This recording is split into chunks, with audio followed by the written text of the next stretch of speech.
নমস্কার বন্ধুরা, আবার চলে এসেছি একটা নতুন রেসিপির সাথে। আশা করি বন্ধুরা যে যেখান থেকে আমার ভিডিওগুলো দেখছেন সবাই ভালো আছেন, আমিও ভালো আছি। আমরা তো রাস্তায় বা দোকানে অনেক রকম চপ কিনে খেয়েছি পুর ভরা। আজকে আমি পুর ভরার ঝামেলা ছাড়াই একদম গিয়ে দোকানের মতন তৈরি করব, কিন্তু পুর কোনো তৈরি করতে হবে না বা অন্য করতে হবে না, ওই রকম তৈরি করব। শুরু থেকে শেষ পর্যন্ত সঙ্গে থাকার অনুরোধ রইল। আর আমার চ্যানেলে যদি নতুন হয়ে থাকেন তাহলে চ্যানেলটাকে সাবস্ক্রাইব করবেন, আর প্রথমে ভিডিওটা পাওয়ার জন্য বেল আইকনটা প্রেস করবেন। দেখুন বন্ধুরা, এখানে আমি 5টা আলু সেদ্ধ করে নিয়েছি। আমি প্রথমে ম্যাশ করে নেব। ভিডিওটা শুরু থেকে শেষ পর্যন্ত যদি দেখেন তাহলে বুঝতে পারবেন যে পুর ভরার ঝামেলা ছাড়াই কিভাবে চপ তৈরি করা যায় অল্প সময়ের মধ্যে। আর বন্ধুরা, ভিডিওগুলো আমি যে দিই আপনাদের রেসিপিগুলো নতুন নতুন, এটা কিন্তু একদম নতুন রেসিপি। শুরু থেকে শেষ পর্যন্ত থাকলেই বুঝতে পারবেন যে এটা একদম নতুন তৈরি করছি আমি এই রেসিপিটা। আমি একটু হলুদের গুঁড়ো দিয়ে দিলাম প্রথমে চপটা তৈরি করার জন্য, আলুর চপ। হাফ চামচের মতন ধনের গুঁড়ো দিলাম।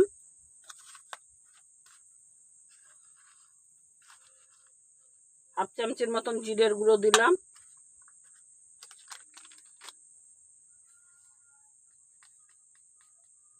এইখানে কাশ্মীরি লাল দিলাম আমি হাফ চামচের মতন। এখানে বন্ধুরা আমি নিরামিষ তৈরি করছি বলে এখানে কস্তুরি মেথি দিচ্ছি। আপনাদের কাছে থাকলে দেবেন, না হলে দেবেন না।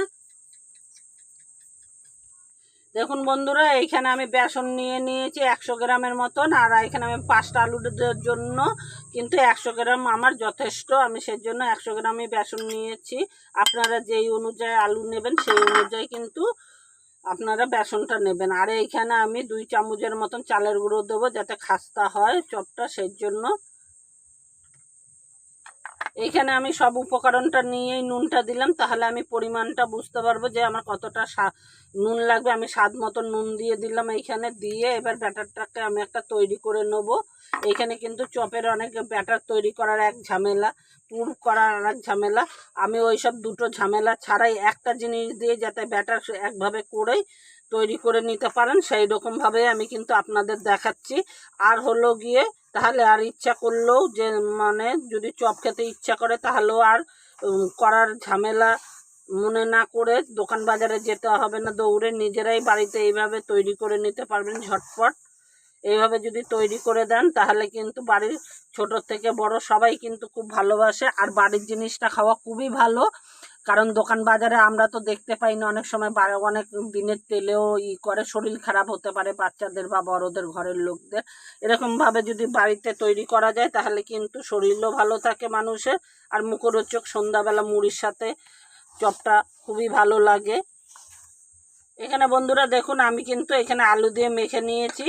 আর এখানে কিন্তু আমি একটা ব্যাটারের মতন তৈরি করব বলে সেজন্য আমি পরিমাণ মতন জল দিয়ে দিচ্ছি। আমি এখানে 1 বাটির মতন জল নিয়েছি। সেই হিসেবে দেখা যাক আমার কতটা জল লাগে ব্যাটারটা তৈরি করতে। আলুটা যখন ম্যাশ করবেন তখন কিন্তু দানা দানা না থাকে, তাহলে কিন্তু আলুর চপটা খেতে কিন্তু খুবই সুন্দর হবে। এইভাবে কিন্তু ম্যাশটা করে নিতে হবে যাতে ব্যাটার করলে দানা দানা না থাকে। আমি এখানে একটা ব্যাটার তৈরি করব। এখানে কিন্তু আমি এই ডো মতন করব না, এখানে ব্যাটারটা তৈরি করব আমি পাতলা করে করব, যেরকম আমরা নর্মাল গিয়ে চপের ব্যাটার তৈরি করি সেই রকমভাবেই কিন্তু তৈরি করতে হবে এটাকে। আমি ব্যাটারটা এইভাবে তৈরি করছি, দেখুন কিভাবে ব্যাটারটা তৈরি করছি, তাহলে আপনারা বুঝতে পারবেন। আমি ব্যাটারটা পুরো তৈরি করে আপনাদের দেখাচ্ছি।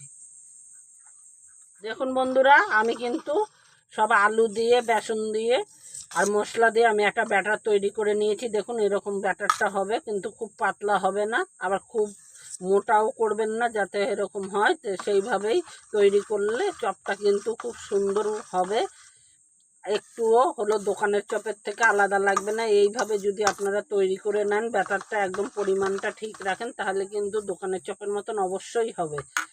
আমি এটা সাইড করে রেখে দিচ্ছি। দেখুন বন্ধুরা, আমি এখানে উনুনটা জ্বালিয়ে তেলটা বসিয়ে দিয়েছি। আর আমার যেরকম পরিমাণে তেলটা গরমের দরকার সেরকম গরম করে নিয়েছি। আর এর মধ্যে দেখুন একটা আমি এরকম ছোট্ট বাটির মতো নিয়ে নিয়েছি। আমি এর মধ্যে করে চপটা করব যাতে নাকি চপটা সুন্দর হয় আর গোল হয়, সেই রকমভাবে আমি করব। দেখুন পুর ভরারও ঝামেলা থাকবে না, আর হলো গিয়ে আপনার ব্যাটারেও হাত দিয়ে বারবার ধোয়ার কোনো প্রয়োজন নেই। দেখুন এইভাবে যদি চপটা করা যায় তাহলে কিন্তু দোকানের মতন একদম তৈরি হবে। এটা নিজের থেকে ফুলে ভেসে উঠবে চপটা। দেখুন আস্তে করে বেরিয়ে যাবে, অথচ গোলও হবে, দোকানের মতন একদম দেখতে হবে। দেখুন বন্ধুরা, এটা কিন্তু এটার থেকে ছেড়ে বেরিয়ে গেছে, আর কত সুন্দর মানে এক পিঠ ভাজা হয়ে গেছে। আমি এটাকে এর থেকে নামিয়ে দিলাম। দেখুন দোকানের মতন কিন্তু একদম গোল হয়েছে, আর আমাদের ব্যাটার করাও ঝামেলা নেই। আর পুরের মধ্যে হাত দিয়ে বারবার ব্যাটারে হাত ধোয়া, সেটাও কোনো ঝামেলা থাকবে না। বিনা ঝামেলায় দেখুন কত সুন্দর দোকানের মতন একদম আলুর চপ হয়েছে। দেখুন কত সুন্দর হয়েছে, একদম দোকানের চপ কিনা বুঝতেই পারছেন আপনারা দেখে যে দোকানে এরকমই হয়। এইভাবে আমি আরেকটাও আপনাদের করে দেখাচ্ছি, আপনাদের বোঝার সুবিধার জন্য আমি এটা তেল ঝরিয়ে নামিয়ে রাখছি। আমি এখানে আরেকটাও তুলে দেখাচ্ছি, আরেকটাও দিয়ে আমি দেখাচ্ছি। দেখুন তেলটা এইভাবে ফেলে দিতে হবে, দিয়ে কিন্তু যত আপনারা কম করে দেবেন ততই কিন্তু তাড়াতাড়ি চপটা তৈরি হয়ে যাবে। আমি আবার এটা যতক্ষণ ফুলে ভেসে না উঠছে ততক্ষণ এইখানটা আর নাড়াচাড়া করবো না, নিজের থেকে ফুলে বেরিয়ে আসবে।